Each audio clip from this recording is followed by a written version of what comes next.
In 2026, buying the wrong electric car is a huge mistake. 7 cars are dead right now. The makers stopped building them. The dealers can't sell them. Nobody wants them. If you buy one today, it loses money fast, really fast. By next year, it's worth way less. The parts are disappearing, nobody's fixing them anymore. The warranty doesn't work because the company moved on. We're showing you exactly which 7 cars these are, and why buying one is the biggest money mistake you can make this year.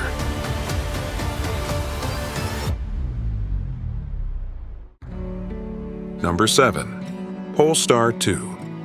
Polestar 2 was supposed to be the Tesla Model 3 killer. It landed in 2020 as the sleek, stylish alternative that nobody needed but everyone wanted. The car was genuinely good.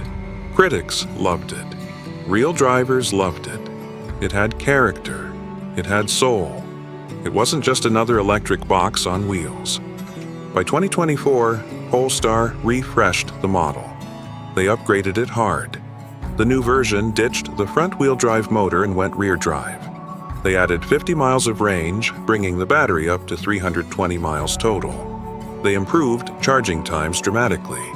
This was the Polestar 2 designed to conquer the market, built to dominate. Instead, it got killed by something that had nothing to do with the car itself. China made the Polestar 2. That single fact became a death sentence. When the Trump administration dropped a 15% import tariff on Chinese-built vehicles, the math stopped working. The Polestar 2 started at $50,000. Add tariffs, add shipping, add dealer markup, and suddenly you're looking at $58,000, $59,000, $60,000 for a sedan that looked dated compared to newly refreshed Tesla Model 3. Why would you spend that much when Tesla was cheaper and had better charging infrastructure? Polestar didn't pull the car voluntarily. The company wanted to keep selling. But the economics became impossible. The tariff made the car too expensive to be competitive in a market that was already cooling on electric vehicles. So Polestar took an indefinite break from the US market. Their website still shows the 2, but the only shopping option is for pre-owned examples. New inventory dried up. The car that was supposed to challenge Tesla became a collectible that nobody could afford. This teaches a brutal lesson. Tariffs can kill even good cars. Political decisions matter more than product quality sometimes. If you're looking at an electric vehicle, check where it's made. If it's built overseas and the tariff landscape is volatile, you're gambling on whether that car will be serviced and supported in 2 years. That's a risk you don't want to take. Number 6. Acura ZDX. Acura made history. They built an electric vehicle that lasted shorter than almost any car ever sold. The ZDX debuted in August 2023. Customers started getting deliveries in early 2024. By September 2025, it was dead. That's less than 2 years. Not even a full product cycle. Just gone. The car was built on General Motors' Ultium platform. That platform underpins the Chevy Blazer EV and the Cadillac Lyriq. The engineering was solid. The 313-mile range base model was decent. The Type S with 499 horsepower was genuinely impressive. Acura sold 19,000 ZDXs during its brief existence. That's not a disaster. That's respectable. But by late 2025, Acura was desperate. The brand was offering up to $30,000 in discounts just to move inventory. The luxury price premium had completely evaporated. The problem was hidden in the platform itself. The ZDX shared too much DNA with cheaper competitors. Every Chevy Blazer EV announcement made the Acura look less special. Every Cadillac Lyriq price cut undermined Acura's premium positioning. Buyers could get virtually identical engineering for thousands less. The luxury tax didn't justify itself. But the One Big Beautiful Bill Act terminated the federal EV tax credit on September 30th, 2025. Everything changed. The $7,500 new EV credit and the $4,000 used EV credit both vanished. The credit that had been helping sell electric vehicles across the entire industry just disappeared. Suddenly, the economics flipped. The ZDX competed against cheaper Cadillac and Chevy vehicles using the exact same platform. Why pay luxury prices when you could get the same underpinnings for less money? The tax credit ending wasn't just bad timing, it exposed the fundamental flaw in Acura's strategy. The brand had no independent identity in the EV space, they were just paying more for GM hardware. Honda cited market conditions. That was the official announcement. The company wasn't going to build a 2026 ZDX, one model year. That's it. The decision made financial sense, but it left buyers with a car that became instantly outdated.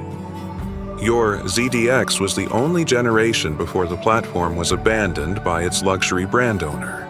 The resale market for used ZDXs would be flooded with final year inventory. Brand support would shift to new vehicles. The ZDX became the car that was killed before it ever had a real chance. Acura dealers stopped promoting it.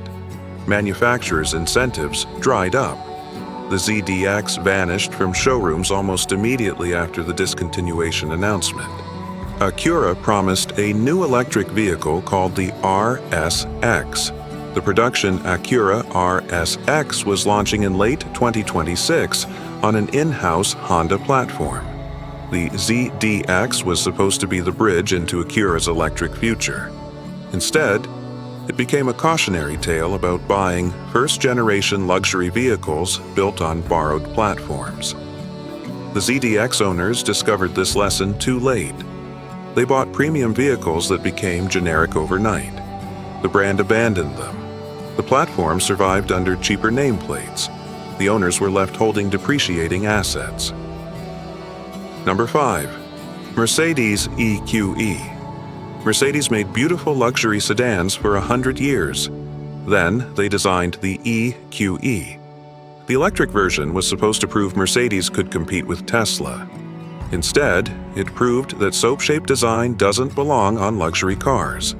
The jelly bean styling that Benz intended as futuristic felt weird, awkward, and wrong to actual customers. The EQE arrived in 2021 as the compact electric sedan. The EQE SUV followed in 2022. Both were supposed to revolutionize Mercedes' EV strategy. Both failed spectacularly. Sales plummeted. Combined sales dropped 39% in 2024. Mercedes' core customers hated the design. The hyperscreen technology felt like a gimmick. The price stayed high while buyers wanted lower costs. The EQE represented everything traditional Mercedes owners feared about the electric transition. Mercedes executives made a decision. They were not going to fight for these cars anymore. The company paused U.S. production on September 1st, 2025. The order books closed. No more EQE sedans or EQE SUVs would ship to American customers. The Tuscaloosa, Alabama plant, one of Mercedes' crown jewels, was pulled off the EQE line. That factory was being retooled for the new GLC with EQ technology. The EQE era was finished. The company cut prices dramatically on remaining inventory just to clear stock. Dealers had mountains of unsold vehicles sitting on lots. The EQE was supposed to get a mid-cycle refresh with upgraded technology and new features. That refresh got canceled. The company decided to invest that money elsewhere. The future was the C-Class EQ and the E-Class EQ, vehicles built on Mercedes' new 800-volt MB.EA-M platform. These new cars would use design language customers actually liked. They would charge faster. They would have better range. They would look like Mercedes, not like a design experiment gone wrong. Mercedes also changed its entire branding strategy. The confusing EQ nomenclature was going away. Number 4. Hyundai Ioniq 6. Hyundai built an incredible sedan. The Ioniq 6 won the 2023 World Car of the Year. It was efficient. It charged fast. It had great range. It looked futuristic. On paper and in award ceremonies, it checked every box. In reality, it sold like a ghost. The sedan that was supposed to rival Tesla's Model 3 became one of Hyundai's slowest-selling vehicles. It won every award, but couldn't win a single customer once the crossovers arrived. In 2023, the first year on market, Ioniq 6 sold 12,999 units. That number sounds respectable until you compare it to its crossover sibling, the Ioniq 5. That vehicle sold 47,000 units. The sedan sold less than 30% of what the crossover managed. The market had spoken. Customers didn't want efficient sedans. They wanted SUVs. The Ioniq 9, Hyundai's massive three-row SUV, was taking factory space and budget away from the Ioniq 6. The Ioniq 6 was built in South Korea. That location meant it was subject to the 15% import tariff. So you paid full price with no tax credit help. You paid roughly $36,000 for a car that competed against Tesla Model 3 at $36,990. For a few $100s more, you could get a Tesla with better infrastructure and better brand recognition. The Ioniq 6 couldn't overcome that comparison. Hyundai made a strategic move. The company announced that the standard Ioniq 6 would not be imported for 2026. The only version coming was the high-performance Ioniq 6N in limited numbers. The regular sedan was gone. The 2025 models would sell out. After that, no more. Hyundai was focusing resources on crossovers and SUVs that actually sold. The Ioniq 6 teaches a lesson about the changing market. Sedans are dying. Even efficient, well-designed, award-winning sedans. Buyers want space. They want crossovers. They want the elevated driving position. The Ioniq 6 was beautiful and practical and efficient. It just didn't matter. The market wanted something else. Hyundai listened to the market and pulled the plug. Number 3. Audi Q8 E-tron.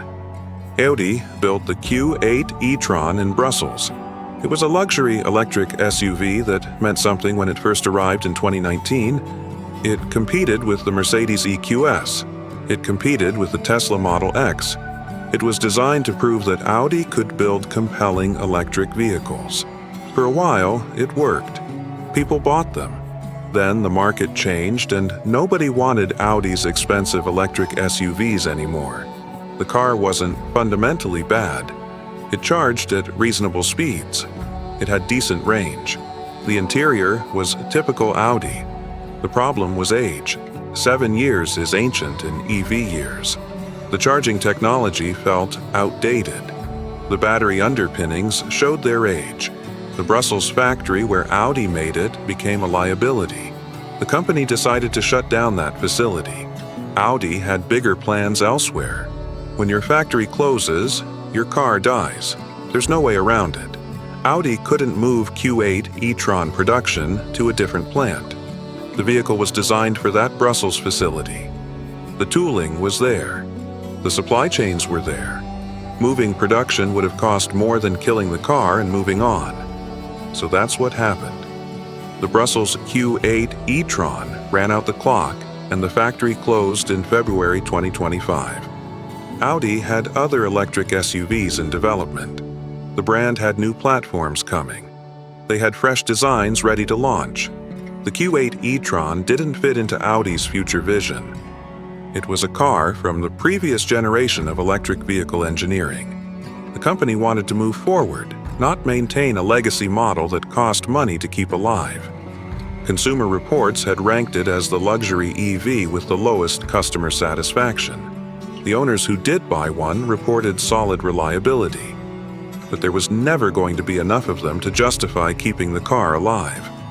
By 2026, anyone shopping for a used Q8 e-tron discovered that repair parts were getting harder to find. Warranty support was uncertain. The future of the car was clearly over before it officially ended. The factory was gone. The car was gone. The era was over. Number 2. Kia Niro EV. Kia started with ambition.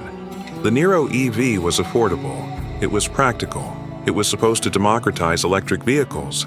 Customers could choose between a regular hybrid, a plug-in hybrid, or a fully electric version.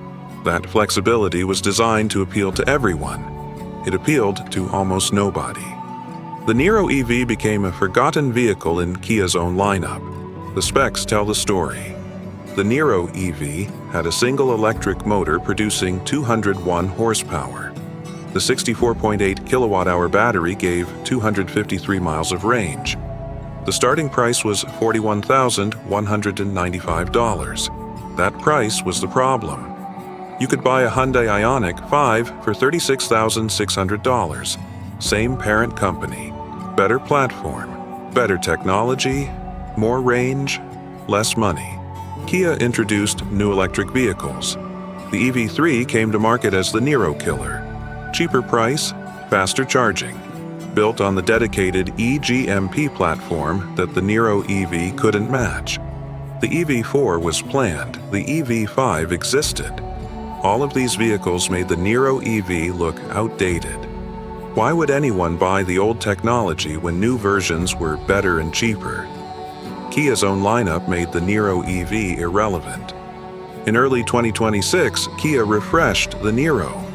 The company announced the new model would come exclusively as a hybrid. The Niro EV was dead. The Niro PHEV was dead. Only the hybrid would continue.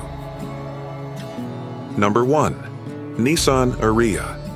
Nissan spent years promoting the Ariya. The company teased the vehicle for so long that when it finally arrived in 2023, people had forgotten they wanted it. The Ariya was a compact electric SUV that looked sophisticated and modern. It had 289 miles of range. It drove smoothly. It was a legitimate Tesla competitor. The market rejected it anyway. The market wasn't rational. The Ariya was built in Japan. When import tariffs hit Japanese vehicles, the economics collapsed overnight. The 15% tariff was later replaced by a 10% import surcharge in February 2026, still making the Ariya unaffordable compared to domestic alternatives. Nissan couldn't absorb the tariff and stay competitive on price. They had to pass it along to customers. The Ariya got more expensive. Cheaper alternatives existed. Customers chose elsewhere. The tariff killed the Ariya before weak sales ever got the chance. The company had invested years developing this vehicle. They spent millions on marketing. They built manufacturing capacity in Japan to support global demand. Then, tariffs made the entire investment unviable in the largest market. Nissan made a strategic decision. The company decided to focus on the Leaf instead. The new 2026 Leaf would be completely redesigned. It was no longer the dorky hatchback of the past. It was now a sleek crossover that looked better than the Ariya for $15,000 less. It would start at $29,990. That's the lowest starting price of any new electric vehicle in the United States. That was the final nail in the Ariya's coffin. Nissan was going to own the budget EV market instead of trying to compete in the midsize SUV segment where the Ariya lived. The Leaf strategy was simpler. Build it cheap, build it accessible.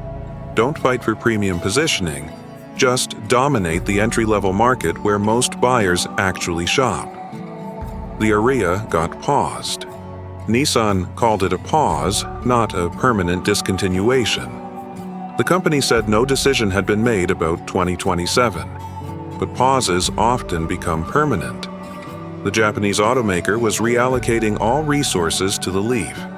The Ariya inventory would sell until it ran out. After that, the car would be gone from showrooms. Global markets would continue getting the Ariya. The U.S. market would move on to cheaper vehicles. Nissan's U.S. dealers watched inventory pile up. They offered discounts to clear stock. By the time the pause was announced, the damage was already done. Nissan's decision teaches a lesson about strategy and survival. Sometimes a good car loses because of tariffs and political changes. Sometimes a company decides to swim in a different market. The Ariya owners who drove their cars home in 2025 got a solid vehicle. They also got a car that their manufacturer decided to abandon. Resale will be challenging. Parts availability will become uncertain.